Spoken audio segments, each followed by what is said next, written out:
আসসালামু আলাইকুম। সবাই কেমন আছেন? আশা করি সবাই অনেক ভালো আছেন। আজ যে ষাঁড়টি নিয়ে কথা বলবো তাকে আসলে পরিচয় করে দেওয়ার মতো কোনো কিছুই নাই। হ্যাঁ, সে খুবই বিখ্যাত এবং নামকরা একটি ষাঁড়, আকবর ভাইয়ের বাঘ শিকারী। আসলে হেভি ওয়েট যে ষাঁড়গুলো আছে তার মধ্যে সবচেয়ে শক্তিশালী আমার মনে হয় বাঘ শিকারী। এখানে দেখুন, আপনার কালো তুফান বাঘ শিকারের সাথে যে খেলাটা ছিল সেখানে কালো তুফান আসলে অনেক চেষ্টা করেছে, বাট বাঘ শিকারির কাছে তেমন পেরে উঠতে পারেনি, বলতে গেলে পাত্তাই পায়নি। আর বাঘ শিকারির জনপ্রিয়তা কি বলবো, আপনারা উপচে পড়া ভিড়ই দেখতে পাচ্ছেন, কি পরিমাণ মানুষ আসলে বাঘ শিকারির জন্য অপেক্ষা করে। আর প্রতিনিয়ত বাঘ শিকারি সে তাকে এমনভাবে ছাড়িয়ে গেছে যে তার এখন সমকক্ষের প্রতিপক্ষ পাওয়াটা একটা চ্যালেঞ্জের বিষয়। তবে সর্বশেষ যে কথাটি আসলে সব লোকের মুখে আপনার ভাইরাল হয়েছিল সেটা হচ্ছে যে বাঘ শিকারি ভার্সেস ব্ল্যাক লায়নের একটি লড়াই হওয়ার কথা ছিল আর কি, যেটা আর হয়ে ওঠেনি।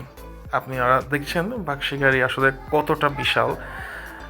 এটা আসলে ক্যামেরাতে কতটুকু বোঝা যাচ্ছে বলতে পারছি না, বাট অনেক বড় এবং বিশাল সাইজের একটি ষাঁড়।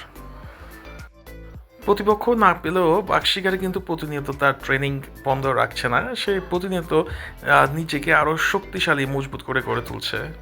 আপনারা দেখছেন সে কতটা চঞ্চল, আর তার শক্তি সামর্থ্য আপনার তার গর্দানটা দেখলেই বুঝতে পারবেন, অনেক চড়া, অনেক মোটা। দেখছেন অনেক শক্তিশালী একটি ষাঁড়। এই ঘাট দিয়ে যখন আসলে প্রতিপক্ষকে চাপ দেয় তখন তার আর কিছু করার থাকে না।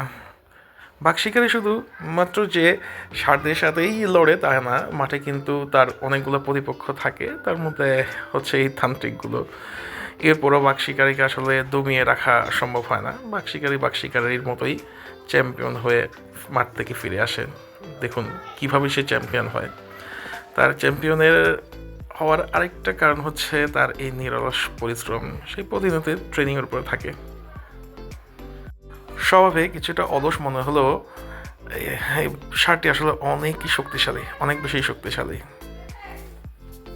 তার মালিক আকবর ভাই তো ওপেন চ্যালেঞ্জ দিয়েই বসে আছে যে প্রতিপক্ষ পেলে দেশের যে কোনো অঞ্চলে হোক সে খেলতে যাবে।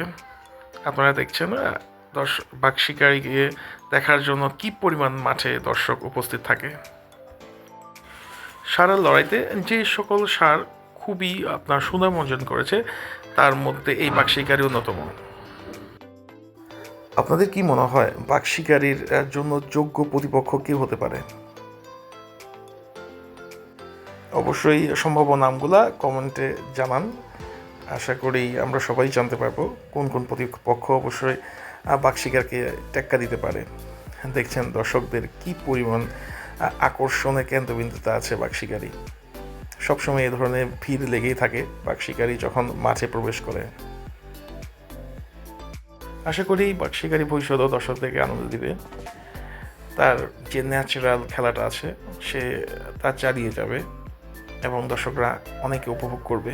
আমার ভিডিওগুলো যদি আপনাদের ভালো লেগে থাকে আশা করব আপনারা সবাই সাবস্ক্রাইব করবেন, লাইক দিবেন, শেয়ার করবেন। আর কোনো ধরনের পরামর্শ যদি থাকে অবশ্যই আপনারা কমেন্ট বক্সে জানান। আমি চেষ্টা করব আপনাদের পছন্দের ষাঁড়গুলোকে দেখাতে অথবা এই ধরনের ভিডিও আরও বেশি বেশি তৈরি করতে। দেখছেন বাঘ শিকারী কীভাবে কালো তুফানকে হারালো। ভালো থাকবেন সবাই, ধন্যবাদ, আসসালামু আলাইকুম।